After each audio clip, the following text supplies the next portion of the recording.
Yan guys, gagawa na naman tayo ng recipe na kaya nating ibahagi sa inyo. Simplihang pamamaraan. Baboy na mayroong buto-buto. Yes. Puso ng saging. Yan, mayroon tayong puso ng saging.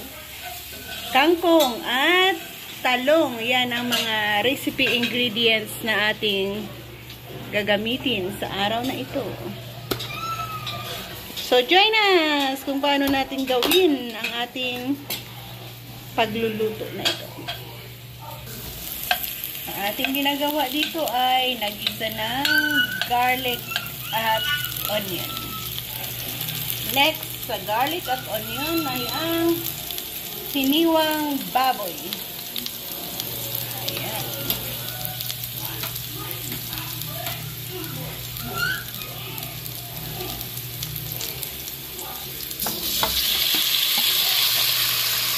Hiniwang baboy. Hayaan natin mag-gisa dyan at magkaroon ng kunting kulay.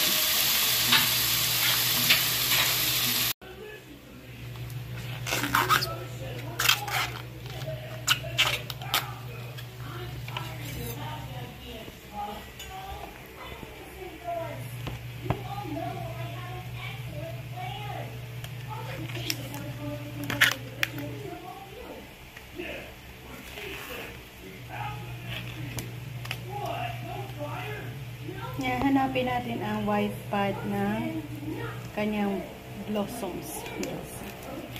Sat lang tayo mag-iin sa pagtanggal. Dahil nga matigas ito. Saan yan ay matigas yan.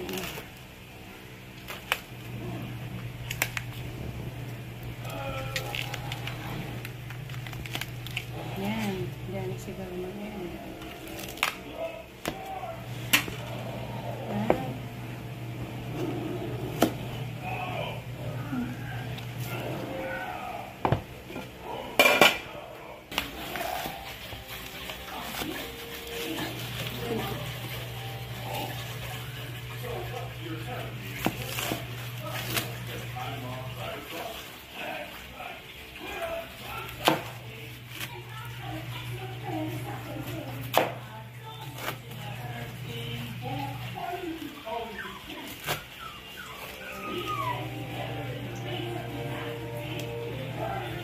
Isa ito sa ating may pagmamalaking harvesting mode.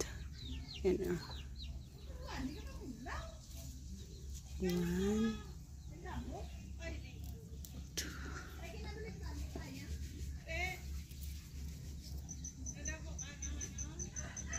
So, isahog natin ito sa ating tinola.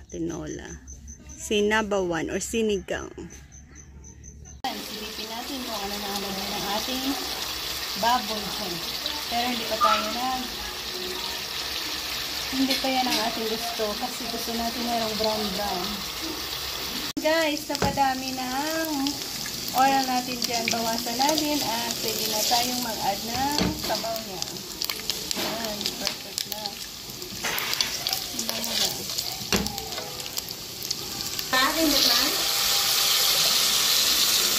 Pwede nang mag-add ng tubig sa sabaw.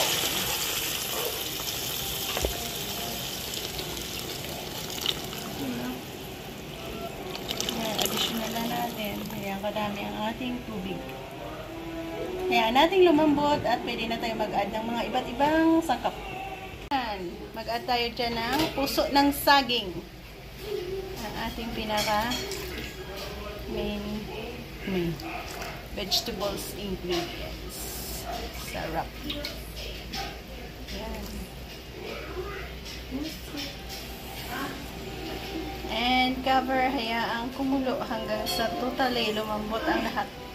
Meron pa tayong additional. Ayan, yummy na. Mag-add tayo ng additional gulay. Talong ang ating i-add on dyan.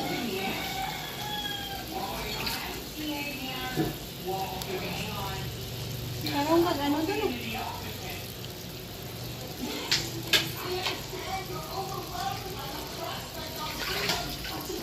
At kangkong. Yummy.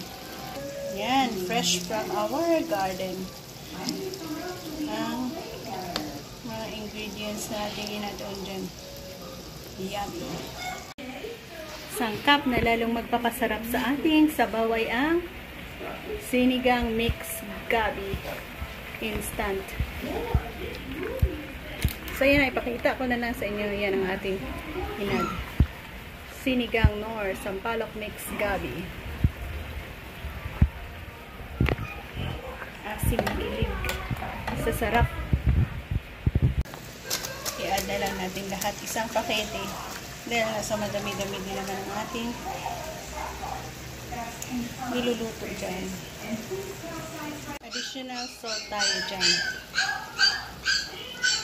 Base sa inyong panlasa. And dalawang siling. Ang